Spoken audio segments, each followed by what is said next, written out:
Welcome to the final part of my series on the minimal facts argument for the resurrection. Now, I've already explained why it's not necessary to be able to provide a strong alternative explanation for what happened after Jesus' death to reject the resurrection hypothesis, but I feel like I would be avoiding an obvious question if I didn't address, what do I think is the best explanation? So it's time to answer that question. With a few caveats. First of all, I'm not saying this is what happened. I don't know what happened. This is pure speculation. And a lot of this speculation is based on my understanding of human nature and motivations which you may not agree with.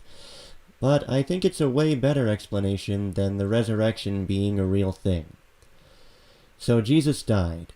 The man who some thought was going to usher in the kingdom of God and judge the world has been brutally executed. And let's suppose that Jesus didn't predict his death or resurrection. How would his disciples react to this? They gave up everything to follow him, leaving behind their families, their jobs, their property, and now their perception of Jesus has been shattered. Are they going to just admit they were wrong, go home, and try to rebuild their lives? Probably not, if they can find any way to avoid it and salvage their belief system. When people base their entire lives around a belief, they'll usually go to any lengths to avoid admitting they were wrong, even doubling down and becoming more convinced in the face of contrary evidence. So what was the catalyst that allowed them to rework their beliefs? Well, the Gospels portray it as Jesus walking into a room and saying, "What's up, guys? I'm back." But those are written decades after the fact by anonymous authors, and the truth could be a lot more modest. Perhaps Peter or one of the other disciples had a dream where Jesus appeared to him and said, "I'm still alive and I'll be back again someday." He tells the group about it and they're all delighted. Maybe it inspires some of them to have their own dreams, or to say they have. Oh, come on, you say. Surely the disciples wouldn't be gullible enough to just believe something from a dream. Well, you have to remember that dreams were considered a legitimate medium of divine revelation. The Torah says that God speaks to prophets in dreams, and the Gospel of Matthew has a few prophetic dreams in there. So I have no trouble imagining that the disciples could believe a dream if they were desperate enough. Or maybe it was something even less substantial. Maybe the disciples had a group prayer session where they all felt Jesus' presence or something like that, and concluded that he must be alive somehow and worked out the rest from there. Over time, it's easy to imagine how these modest resurrection experiences could be misunderstood or exaggerated until we get stories of Jesus walking into a room and saying, "What's up?" But surely they would have checked the body. How do you explain the empty tomb? Well, this is where I have to admit that I'm not really convinced of all the minimal facts apologists put forward. Paul, when listing the post-mortem appearances of Jesus, doesn't mention anything like the gospel accounts of women discovering an empty tomb. And Mark and Matthew make it sound as if Jesus first appeared to the disciples in Galilee. So perhaps the disciples fled Jerusalem for fear of being executed themselves, and then had their experiences in Galilee. By the time they got back to Jerusalem, the body would have decayed to the point that it wouldn't be identifiable, and they could just deny it was Jesus. There's also the possibility, argued by some scholars, that Jesus wasn't entombed and was left in a mass grave like most crucifixion victims. In general, I'm not very persuaded by these sorts of objections that surely the disciples would have done the rational thing or wouldn't have believed something without evidence, because I see them not as wise sages, but as religious fanatics, and I see no reason to expect them to be any more rational than any other group of religious fanatics. And what about Paul? Paul is definitely the hardest piece of this picture to explain in a satisfactory way. He did a complete 180, going from persecuting Christians to being a very devoted Christian. Now, this reversal may not be as surprising as it initially appears. Some people seem to be born extremists. They'll abandon one extreme position only to go just as extreme in the opposite direction. Happens all the time. But what changed Paul's mind? While Paul's writings are frustratingly vague about the circumstances of his conversion, he does say that Jesus appeared to him. The book of Acts, meanwhile, tells three slightly inconsistent versions of a story about a light and a voice from heaven appearing to him on the road to Damascus. But this, like the gospel resurrection stories, is not necessarily reliable. I think Paul's experience could also have been a dream. While the book of Acts doesn't portray Paul's first vision as a dream, it does mention several nighttime visitations which are commonly understood to be dreams, because why else would the book mention that they happened at night? Or maybe his visions were straight-up hallucinations. While Paul didn't have the social or psychological conditions that could easily push the disciples into their resurrection beliefs, he must have known something about Christianity to be persecuting it, and maybe he was already feeling guilty and having doubts about what he was doing, and his dream or vision served to confirm these doubts. Okay, it's a long shot. But you know what's even more of a long shot? A dead person coming back to life. In fact, let's talk some more alternative explanations, because I think apologists tend to have a serious lack of imagination when it comes to alternative explanations of their evidence. For example, the disciples couldn't have been lying, could they? They were willing to die for their beliefs. You wouldn't die for something you knew was a lie. Well, yes, that would be very unusual behavior. Then again, people have been known to behave weirdly. Sometimes it's hard to explain why they do what they do, especially if you have limited information about a situation. But you know what people haven't been known to do? So yes, I think the disciples lying is more likely than Jesus coming back from the dead. Or hey, the disciples couldn't have just hallucinated Jesus, not all as a group, right? And the reason the group appearances is important is because modern psychology informs us that group hallucinations are extremely rare, if not impossible. And the reason being is because a hallucination is a private occurrence in the mind of an individual. It has no external referent. It's like a dream. Okay, let's assume that if Jesus didn't walk into a room and say what's up, the disciples must have hallucinated him doing so, as a group. If we're appealing to science here, as Licona does, which of these scientific facts are we more certain of? That group hallucinations are impossible? Or that resurrecting the dead is impossible? And if we're allowing the possibility of a supernatural resurrection, why not a supernatural mass hallucination?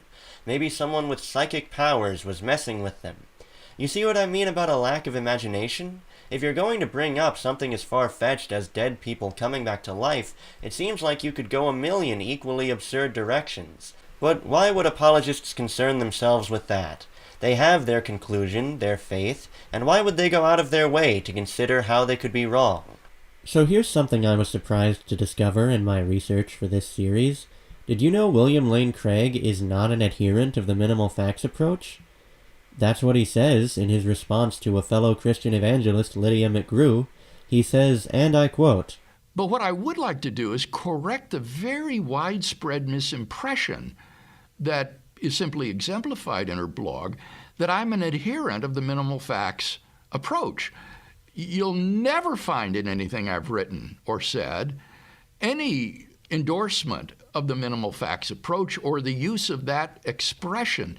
This is an approach popularized by Craig and Habermas, which says that in arguing for the resurrection of Jesus, we should appeal only to facts which have a near consensus among New Testament scholars.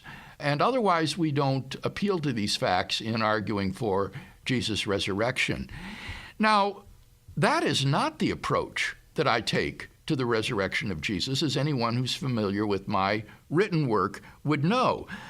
I think that the impression arises to the contrary because folks are familiar only with my debates in which I've debated the resurrection of Jesus. And what I offer there will be these 3.5-minute attempts to justify belief in the resurrection by saying, well, there are 3 facts that undergird the historicity of the resurrection of Jesus: the discovery of his empty tomb, his post-mortem appearances, and the origin of the disciples' faith, and that these are agreed to by the wide majority of New Testament scholars, all of which is true. I had hoped that these YouTube videos of my debates would lead people beyond these superficial debate snippets into my written scholarly work. But unfortunately, that doesn't seem to have been the case. Instead, they've simply stopped with the YouTube video and thought that this is the whole approach. Okay, look. I get it, okay? I get that there's a limit to what you can present in a debate. But it seems like Craig is telling me here that I watched this 2-hour video where he has 1 hour, not 3.5 minutes, to present his views and his arguments for those views, and what he's telling me is that it can't tell me anything substantial about how he justifies his beliefs, and is in fact misleading about how he justifies his beliefs unless you also read his book. Maybe someday I will do a video on some of Craig's written work, but if it doesn't support a minimal facts approach, that seems like a pretty good reason to ignore his written work for the purposes of this series. Now, what does Craig mean by saying he doesn't support a minimal facts approach? I mean, look at his description of what Habermas does, and his description of what he himself does in his debates. Those really look like the exact same thing, to be honest with you. I think the key differences in Craig's eyes are, 1, that he sees the minimal facts approach as saying that it's not proper to ever use more than minimal facts in defending the resurrection, which I don't think is how Habermas means it, but in any case, it makes little difference to how a minimal facts argument is presented. And 2, that Craig puts the empty tomb on his list of facts while Habermas doesn't, which to me is a pretty minor difference. He also emphasizes that in his written work, he defends the full reliability of the New Testament, not just minimal facts. So he seems to be saying that making an argument really similar to Habermas's is not ultimately the most rational way to approach the New Testament, but is well suited to converting people. This ties into what he says in the same podcast about having an evangelist's heart, which I think is illuminating about his approach to apologetics in general. I think that Lydia fails to understand my evangelist's heart in presenting the evidence for the resurrection. I want to bring people to a personal knowledge of Jesus Christ. And so I want to make it as easy as possible for a person to become a Christian. I don't want to make them have to jump through the hoop of believing, say, that Jesus was born in Bethlehem, or that there were 2 cleansings of the temple, or that Jesus was born of a virgin. I want to give them evidence which is adequate to justify the conclusion that Jesus made radical personal claims whereby he put himself in the place of God, and that those radical claims were vindicated dramatically and publicly by God by raising him from the dead. So I stand by my characterization of Craig's arguments in the videos I've cited as versions of the minimal facts argument. He is making essentially the same argument as Habermas and Licona. I just wanted to give some fuller context here so I don't misrepresent him, because I really do want to understand and not misrepresent what Craig is saying, or what anyone is saying. And with that, I just want to address one more thing in this video. Now, one thing I've been very insistent about is that dead people don't come back to life. And I want to share a relevant clip here from an interview with Craig Habermas. Remember, this is the granddaddy of the minimal facts argument. If a critic makes this move with me and says, okay, all right, you got some good bricks here, and I admit, resurrection's looking pretty good, but you forget something. Dead men don't rise. Dead men don't rise. So it's more likely that you have made a mistake than it is that this man was really raised from the dead. Yes! This guy gets it! So what's his response? Okay, at that point, one thing I'm really likely to say is, I'll say, well, what do you think about near-death experiences? Oh, you gotta be kidding me. And if they've never heard of them, I talk for a few minutes because some highly evidential cases. They might go, all right, sounds like there's an afterlife. Oh, really? Okay. Or I could say, you believe in the afterlife? Yeah, I'm this or that. I'm a Hindu or I'm Jewish, but I believe in the afterlife. Okay, cool. If you believe in the afterlife, now why are you close to resurrection? Because you believe the realm of which I'm going to, if you already believe, I hate to say the land of Oz, but if you already believe in Oz, why do you pull back when I tell you I met a lion there? I mean, and a lion talks. You go, lions don't talk. In Oz they do, and you believe in Oz. Well, it may not surprise you to learn that I don't believe in an afterlife. And I'm not very impressed by near-death experiences either. But look, even if there is an afterlife, It still seems like it's a one-way trip. People don't come back from it. At least not without immediate state-of-the-art medical attention in the case of near-death experiences. So, yeah, I find this answer a little disappointing. Habermas also has a theory on why some of his fellow scholars, such as Bart Ehrman, aren't convinced by his minimal facts argument. I'm curious, while all these scholars agree with the minimal facts, what is it that stops them from committing their lives to the truth? Are factual evidences not enough?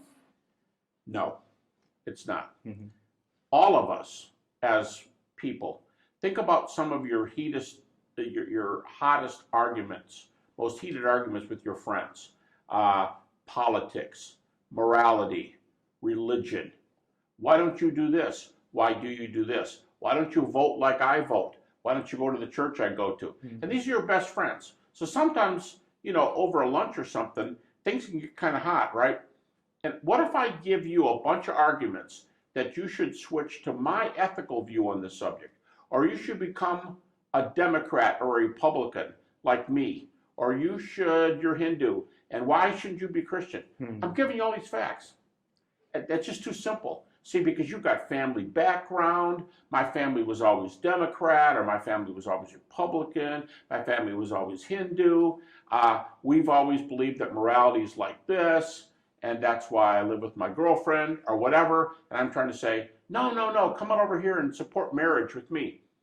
On all these hot topics, it's not a matter of data. Mm-hmm. It's much closer to our heart than that. It's who I am. It's who my family is. And I get pretty ticked when you tell me I should vote like you, or I should believe your ethics. So the reason they don't come over, I think, is because they have that same kind of baggage on their side. My family, my schooling, my political views, my ethics. Mm-hmm. And those kind of glasses, as I refer to them, we all look at the world with a certain color to our glasses. I use red glasses, you use yellow glasses. Well, that's a hot thing to you because yellow's a sacred color for you, Yeah. And so I can give you facts, but no matter what they are, you're going to resist, and you're going to go yellow, yellow, yellow, yellow, because that's you. Mm-hmm. And I'm going to go red, red, red, but that's more important to me than what the facts say. Yeah. I mean, that's certainly a ballsy take. I guess it's also a very honest answer, and what he's saying isn't completely wrong. It is hard for people to change their minds about something they really care about, that makes up a part of their identity, even in the face of evidence. But, doesn't this kind of undermine his whole career? What's the point of doing all this research and writing these books trying to prove Christianity with facts if that doesn't actually convince anyone and all that matters are our prejudices? I don't know, maybe he doesn't mean it that way. But I think people can change their minds based on rational argument if they want to, if they care about the truth more than their pride. I think I've done it before. I think Bart Ehrman also did it. I mean, he grew up a fervent evangelist, and according to him, gradually abandoned his views based on what he learned in his studies and arguments he encountered. And same for Matt Dillahunty and many other prominent atheists. And all I hope is that someone sees this video and it opens their mind somewhat to new ideas and makes them think. But I only have 3 subscribers right now, and it was probably a bad idea to make a 3-part series on a not very clickbaity topic. Here we are. Thanks to anyone who watched this far, and goodbye.